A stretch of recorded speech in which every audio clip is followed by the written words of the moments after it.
Island Tulusdhoo, located to the north of Mali, just 1.5 hours by public slow boat, which takes $2.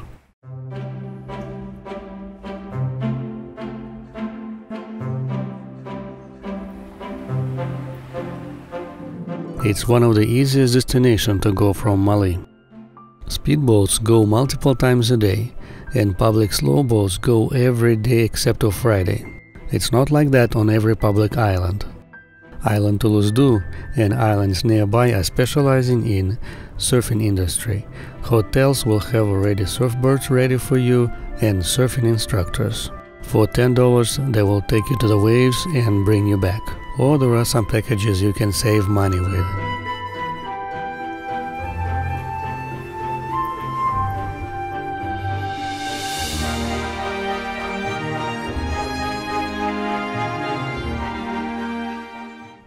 Public boats from Mali to Tulusdhoo depart from Northern Harbor, and it is better that you already have exchanged some rupees, because if you bring with US dollars they will charge you on 30% more.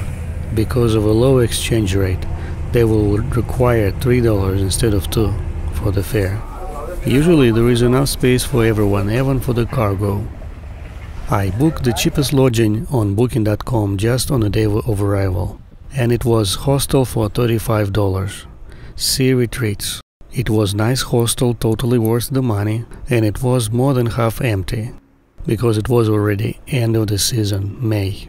But it's not the cheapest you can do. You can get as low as $15 per person if you book a hotel room with 3 people. For example, in Mafusha I booked a room for $40 per night. At this cafe I met a Russian couple who shared with their experience on Maldives.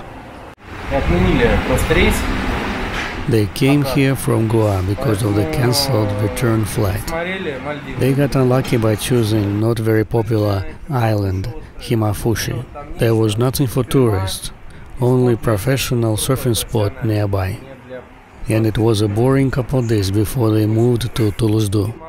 I also ordered some food at this cafe, mushroom soup for $4.50, but the size of it was just like a coffee cup. Totally not worth it. But there are some other places you can go to, but the prices usually will be similar. However, you can save $2 per meal if you go on a second line. I was able to find a cafe for 50% less in the middle of the island. It is called fast food. It is not actually a fast food. They will take your order and prepare it for you at the same time. For example, this meal cost me $5. However, in other places it will take me $10, plus taxes, maybe even $12. But they also have their tricks. If you pay in dollars, they will charge you 30% more. There are some other tricks that restaurants do. For example, some restaurants don't post their service charge and taxes. However, they add it to your bill. So it's really hard to understand which restaurants are already included, which are not, so you need to ask, because there are plenty of restaurants, they post a price already with taxes and services included, so you will pay what you see. The cost of a coconuts varies too. For example, on a beach it will cost $3 or 45 rupees. Or if you go inside the island, they will sell it to you for 20 rupees. That is just about the $1. However, you need to negotiate to get that price. They can name the price for the coconut as much as 100 rupees. For example, for this one they were asking 100 rupees. There are some western islands where you can get your own coconuts for free if you go to the forest. In Mali, each coconut will cost from 20 to 30 rupees depending on the size. However, on the boat piers you can get an entire pile for 100 rupees. There are not many acceptable places to swim on the island. You have Bikini Beach and Wild Beach. These two places are just acceptable, but not good. In the water you will find stones, broken glass, bottles, and sewer pipes, even on the main beach. You can actually swim all around the island, because the depth is no more usually than waist. But swimming in these kind of places would be not just uncomfortable, but also dangerous. You definitely need to buy some wet shoes, because you can step on the stonefish, sea urchins, and some other unpleasant surprises. There are also very strong currents and riptides all around the island, but they don't pose a big danger if you don't go into deep water. It actually can give you a fun exercise. You swim, and you just stay in one spot. This one is a public beach, and you can see nobody cleans it because of the trash and other unpleasant things right on the beach. I'm not sure why locals don't clean it, because when you go on the streets you don't really see that trash. You don't see any piles of trash like you go in India, and it will be almost all over. Generally, locals are quite polite, and the further you go away from Mali, people are more willing to go for contact with foreigners. They invite you to their home. If you have a good conversation with them, they will show you around, and just kindness. One of the unpleasant things on the island is praying at 4:30 a.m. over entire island. For example, in Turkey they start praying at 6 a.m. and it was not very nice, but here at 4:30, so it's a bit too much. Most islands don't have a scenic view all over. Usually, if you're lucky, you'll get only one spot. Most of the time you will see tropical bushes. Not very pretty. And if you want a pretty sunset, it is even harder to find this kind of spot. Some hotels start planting palm trees, but it takes very long to create this beauty.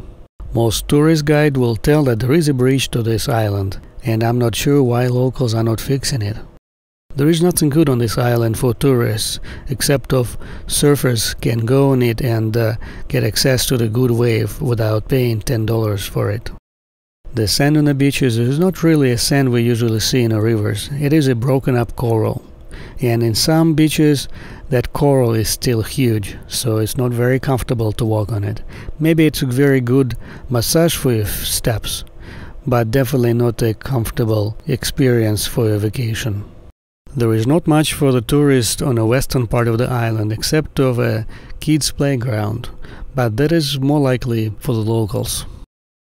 Southern side of the island is just a wide open space. This open field is a good example how the islands grow. Waves break up the coral and bring it to this level, and normally these islands constantly grow. There is a beach right there, but I haven't seen anybody going and swimming. Most people prefer to go in the water right there by the hotel. There is one spot on the island where you can get desalinated free water from Coca-Cola. And they say that this one is the only place in the world where they make Coca-Cola from desalinated water. This is a local store. Things cost almost double than you can find it in Mali. For example, watermelons in Mali cost about 20 rupee per kilogram. Here you can see it is 35. And just imagine it's gonna be 70 rupee per pound. That is almost $3.50 per pound. And quite often they run out of things.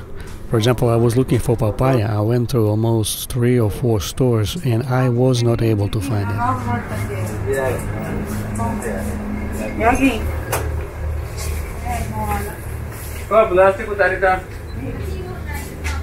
There is one intersection with 4 stores. It is located on the northern western side of the island. Most stores are average size and can satisfy the demand for basic life needs. Most places on the island you can see rainwater collection system. These pipes are connected to the very large tank, where they take the water and collect it for the use during more dry seasons. They do the same thing in capital of Mali, but they put it underground. Most homes don't have any numbers.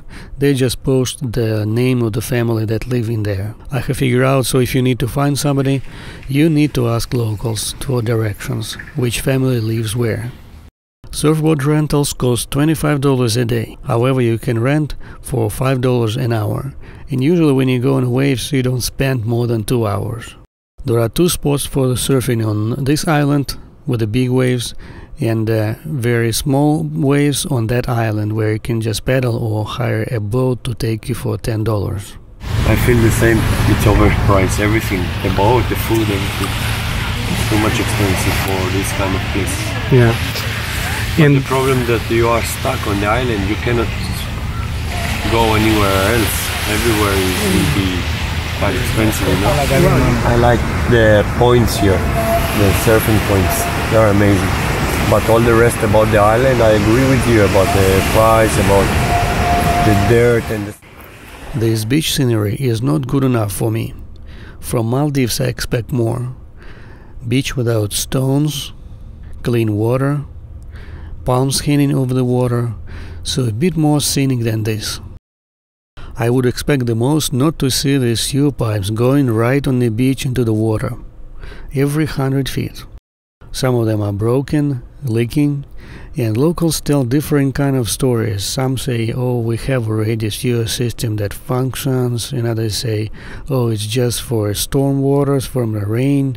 So pretty much all kinds of stories, but it doesn't change what they do. They dump sewer right into the ocean.